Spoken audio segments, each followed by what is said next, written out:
selamat siang semuanya. Teman-teman, guys semuanya ya, bapak-bapak, ibu-ibu. Ini saya sebagai guru di sini, posisi saya sebagai guru dari SMA Tulus Bakti Bekasi ya. Saya memperkenalkan teman saya nih. Yang ini, halo. Hai. Namanya Ibu siapa? Silakan Ibu memperkenalkan diri. Saya Miss Lia, saya ngajar bahasa Inggris. Bahasa Ayo Inggris. dong join ke Tulus Bakti ya. Ketemu saya Asik. nanti. Oh iya, Ibu kesan pesannya jadi guru bahasa Inggris bagaimana Ibu ngajar untuk siswa? Ada kendala atau bagaimana Ibu? Kendalanya paling kalau ada polisi tidur itu ya. Kalau bawa motor harus ngerem ya. Oh bukan ya, beda ya. Bukan, Ibu kalau lagi ngajar gitu loh Bu ya. Kita bukan dari di jalanan Ibu ya, kalau di kelas bagaimana gitu Bu kendalanya? Kendalanya tidak ada sih. Tidak Hanya saja ada. kadang-kadang suara agak serak-serak basah kalau udah ngajar di jam-jam terakhir. Oh gitu. Saya perlu infus es teh mungkin. Oh seperti gitu. itu. Iya, tidak ada ya Bu. Saya tidak ada kendala, anak-anak alhamdulillah anak-anak saya di Tulus Bakti itu Baik-baik semuanya. hati dan tidak sombong serta Oke, patuh pada jadi orang tidak ada tua. kendala ya Bu. Tidak. Kesannya bagaimana Bu kalau menyampaikan mengajar bahasa Inggris itu yang paling tersulit itu kalau bahasa asing itu apa Bu? Menyampaikan grammar. Itu kan benar-benar harus pelan-pelan karena tidak gitu. semua anak itu daya tangkapnya sama. Oh gitu ya. Kayaknya gurunya pinter ya. Pinter ya, guru bahasa Inggrisnya pinter Ibu ya.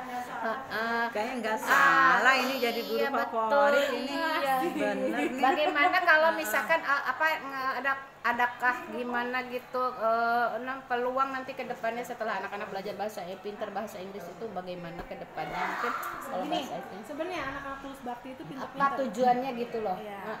Visi misinya lah gitu loh Bu ya kalau Misinya untuk tuh bahasa mereka Inggris. itu di luar bisa praktek. Oh gitu. Jadi dalam pembelajaran itu 15 menit sebelum bel saya selalu praktekin bahasa Inggris ngomong satu-satu. Oh begitu Bu Jadi ya. saya teori itu 1 jam, teorinya 45 menit, 15 menit untuk praktek ngomong bahasa Inggris. Oh begitu ya. Iya. Itu udah oke punya ya Bu ya? Udah. Insya Allah sedikit-sedikit Bu. Oke. Kalau oke mah enggak Oke kayaknya banget, masih oke. banyak. Oh itu teori itu ya apa metodenya ya? Metodologinya Iya. Ibu. Oke Ibu, terima kasih ya kesan pesannya mengajar bahasa Inggris. Sama-sama. Iya, duduk dulu sayang. Ini kan nama dia mau memperkenalkan udah nih. Oke, silakan. Bye bye Ibu. Ya, itu temanku, sahabatku semuanya yang satu senasib sama saya. Saya akan memperkenalkan guru yang satunya lagi adalah dari ini yang mengampu sejarah ya, sejarah. Silakan Ibu, kita perkenalkan namanya Ibu Yunita. Ibu Yunita guru senior kita, guru sejarah, mengampu sejarah Indonesia. Silakan Ibu, inilah Ibu Yunita yang paling cantik. Atau saya duduk di sini ya. Boleh. Sebentar ya. Sebentar ya. No, bueka. Oh, iya. Bueka. Ini. Halo, saya Bu Ya, Yunita, Ibu mengajar Yunita sejarah. ini guru bahasa guru sejarah. Silakan Ibu, apa yang mau disampaikan terhadap anak-anak generasi muda sekarang dengan pelajaran sejarah ini? Apa yang akan disampaikan? Apa yang maksudnya tujuannya, visi misinya? Kenapa anak harus tahu sejarah? Iya. Alhamdulillah tadi kebetulan saya habis ngajar di kelas sesuai dengan pertanyaan dari Bu Sensi bahwa yang saya tekankan belajar sejarah itu adalah menumbuhkan rasa cinta tanah air. Oh gitu. Iya, dengan belajar sejarah, dengan kita mengetahui peristiwa masa lampau, masa lalu kita sebagai bangsa Indonesia, maka muncullah rasa identitas generasi muda, anak-anak sekolah bahwa mereka adalah orang Indonesia. Dengan mengenal Indonesia, maka apa ya? Akan menumbuhkan cinta. Iya, tak kenal maka tak sayang. Iya, cinta kenal Indonesia begitu ya. Jadi maka muncul sayang. Kalau udah sayang jadi cinta. Nah, itu negara Sensei. kita sendiri. Begitu ya anak-anak bela ya, negara. bela negara. Pada akhirnya muncullah generasi-generasi yang cinta tanah air, yang siap membela negaranya begitu.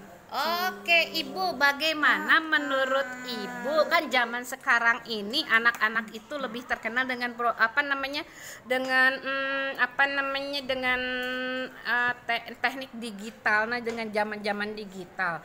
Kalau dihubungkan dengan sejarah Indonesia, sejarah, apakah ini ada dampak positifnya atau malah banyak dampak negatifnya menurut Ibu sebagai guru sejarah? Silakan.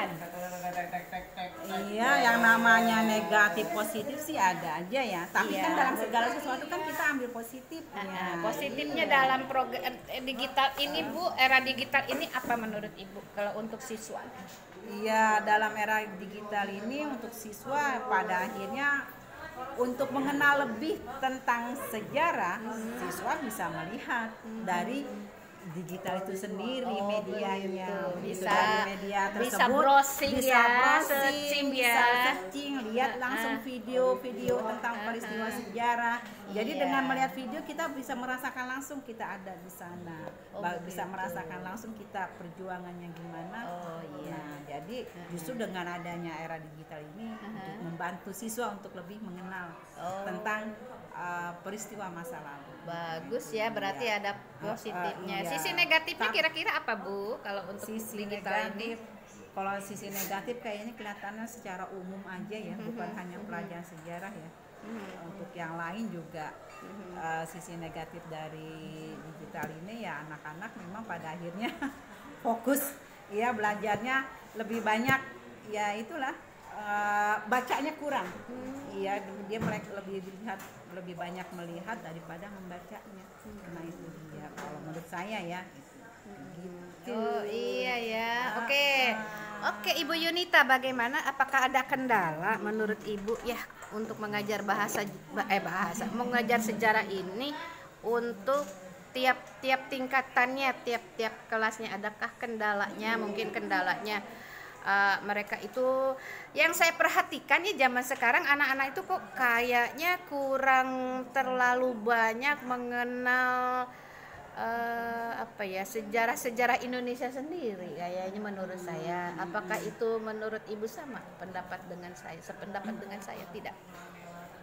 Kalau mereka nggak mengenal Indonesia sebetulnya ya nggak juga, karena memang kita kan dalam proses belajar.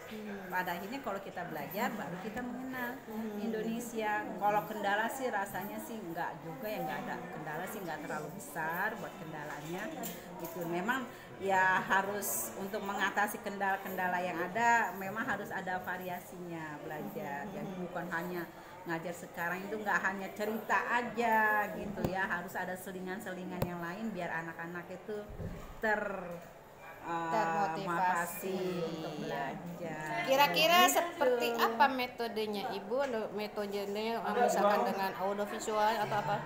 Iya, supaya anak bisa audiovisual, bisa juga dengan drama, bisa juga dengan boleh kita bercerita tapi diselingi dengan hal-hal yang sifatnya agak guyon-guyon dikit biar anak-anak tuh nggak bosan, karena anak-anak sekarang ini diajak serius kan juga nggak ini ya gitu kan. Jadi mereka lebih senang diselingi dengan hal-hal yang sifatnya bisa membangun ya, itu dia, akhirnya mereka baru dengar tuh apa yang kita bicarakan. Gitu ya. Jadi tergantung gurunya yang mengajar juga ya, supaya tidak boring. Dan lagi juga kalau kita belajar sejarah bukan hanya masa lalu, tapi dikaitkan dengan kehidupan masa sekarang. Ya. Jadi ada dimensinya, dimensi masa lalu, masa sekarang, dan masa yang akan datang. Oke deh Bu Yunita, temanku yang paling baik. Begitu ya teman-teman, guys semua, bahwa ternyata dalam sejarah itu mengajar pelajaran sejarah itu tidak semudah ya yang saya pikirkan. Ternyata banyak juga ya Bu Yut, banyak juga hal-hal yang harus digali ya oleh anak-anak ya, oleh siswa. Oke guys, terima kasih ya sudah mengikuti video tentang apa ya Bu judulnya ini ya, kita kesan-pesan ya dari beberapa guru mapel ya, guru yang mengampu mata pelajaran di sekolah menengah atas. Oke, see you again next time ya. Terima kasih. Assalamualaikum.